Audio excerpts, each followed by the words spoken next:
confident that everyone in this room is here because you care about your government, and that's wonderful. That's the reason democracy works. First, I must make a disclaimer.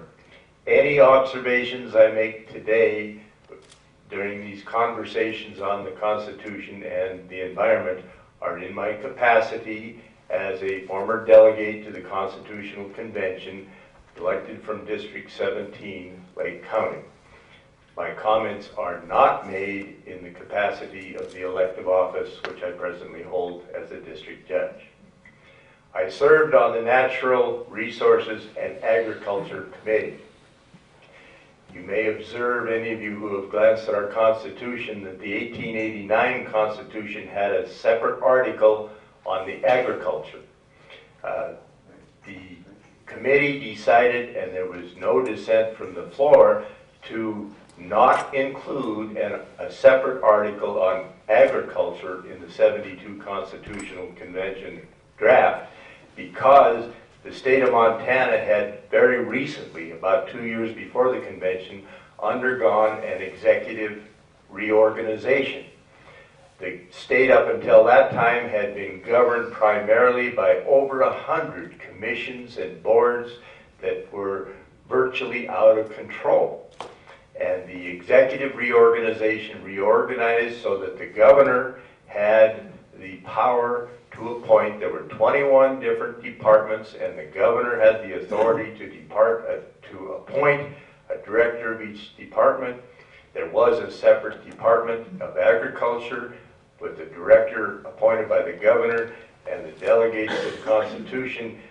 We didn't feel that agriculture wasn't important to the state. Of course it was, but didn't feel that it was necessary to have a separate article in the Constitution because that had already basically fundamentally been accomplished by the executive reorganization.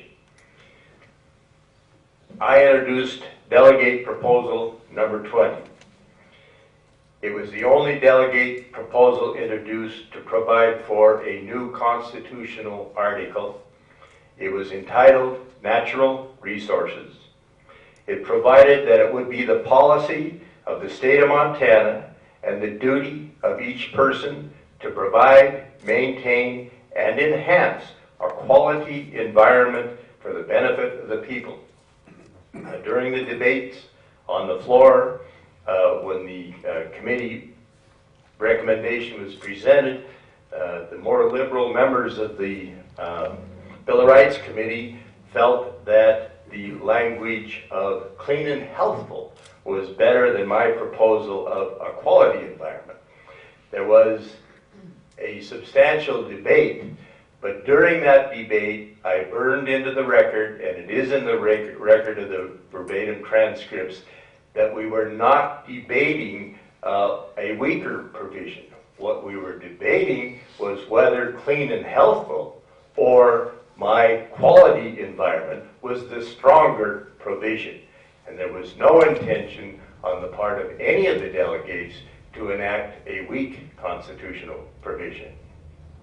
You'll find on page 46 of your pamphlets of the Constitution of Montana, Article 9, Environment and Natural Resources.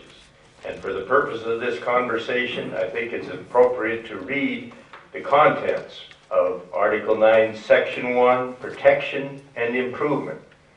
Section 1 provides, the state and each person shall maintain and improve a clean and healthful environment in Montana for present and future generations. It provides in a Section 2, the legislature shall provide for the administration and enforcement of this duty. It provides in a subsection 3, the legislature shall provide adequate remedies for the protection of the environmental life support system from degradation and provide adequate remedies to prevent unreasonable depletion and degradation of natural resources. In preparing for comments for this presentation, I dug out my copy of the verbatim transcripts that Arlyne has a copy of there, and I am about to quote the introduction of the Majority Committee report from our Natural Resources Committee. These are the verbatim words that I used in presenting the Majority Committee report to the floor of the convention.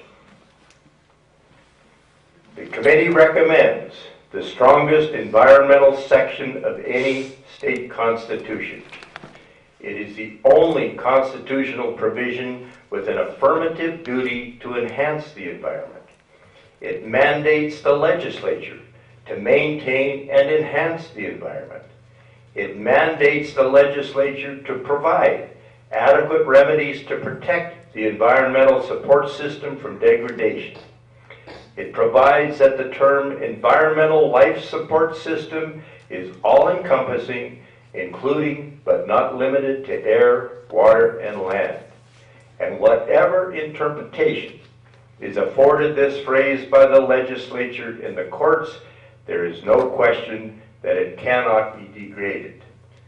I read those comments to you today because I believe they were as appropriate to this gathering 40 years later as they were the day that that provision was introduced as a proposal to be included in the 1972 Constitutional Convention. And now I'm going to surprise the audience and Dean Irma, because both Senator Joe and Delegate Arlyne condensed and compressed their 10 minutes into 15 minutes. And as unnatural as it is for a district judge to surrender a microphone, I will turn it back over. And we did discuss during our telephone call that we wanted to make available a maximum amount of time for participation of the audience. Thank you very much.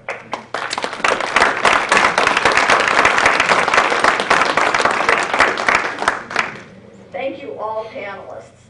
I think that this has been a marvelous framing of this ongoing debate. And I want to turn back to those conversation etiquette points, which I noted are far more than etiquette, to the very last one. And that is listen together for patterns, insights, and deeper questions. So what I'd like to do now, before opening it up to the panelists for conversation, is really strive to find that deeper question and the framework. And so to do that, and I will be brief, the clock is still running on the judge, but I promise not to go over his time. Another example of compartmentalization. So if we look back to the preamble, we see that the desire, the basic desire, is quality of life, equality of opportunity, and liberty. I would say both constitutions that we've looked at, Montana and the U.S. Constitution, recognize tension between individuals and larger, more powerful groups. Now, the larger, more powerful group at the time, clearly, of the setting of the U.S. Constitution was government. That was the only other entity of concern. Less so, of course, when we had the Montana Constitution, but that's always been our focus in government, the individual and the government. Now, dramatic things have changed, and of course, as I said, this is an ongoing conversation because we have other dramatic entities now among us.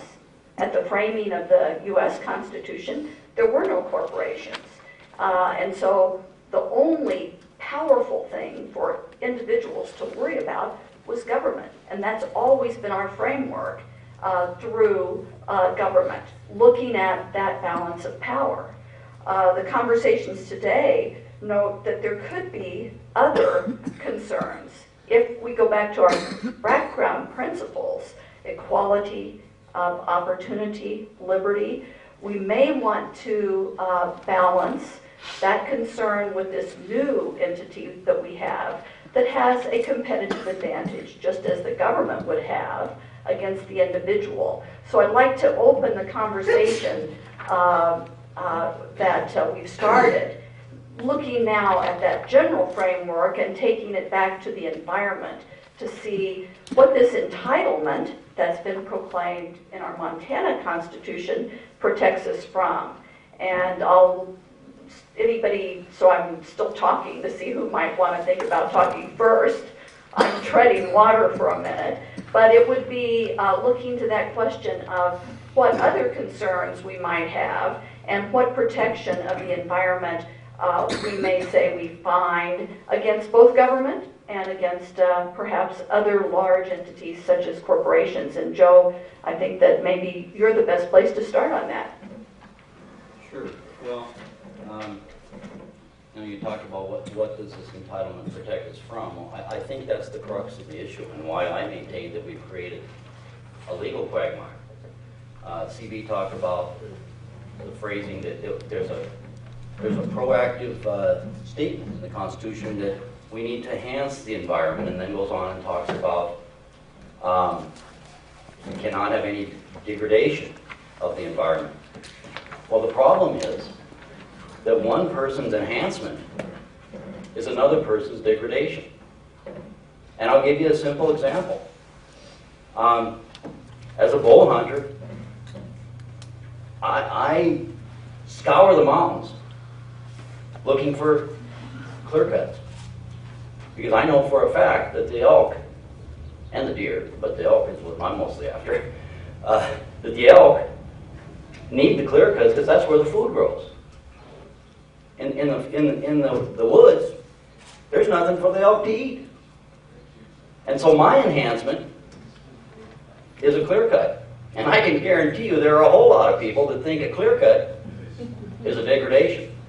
Okay, so you have created, by inserting a positive entitlement right, especially an open-ended one, into a constitutional document as opposed to doing it through statutory law, you have created a legal quagmire that in effect ultimately shifts power from the people or from the legislative branch to judges. And I think that's a bad idea. And so, and I'd like to hear CB's response to that, the conflict that occurs there. There's also an article I'll refer you to. It was in the Montana Law Review, and it was written by Rob Nadelson, and you have to look for the comment, because it's a strange article. It's about the armed bodies of men provision in the Montana Constitution. But on page 18 of his article, he talks about the inherent conflict and a contradiction when you create both a fundamental right, for instance, to a clean and healthy environment, an entitlement right, and yet you also have a fundamental property right in the Montana Constitution, and how this contradiction can often lead to a legal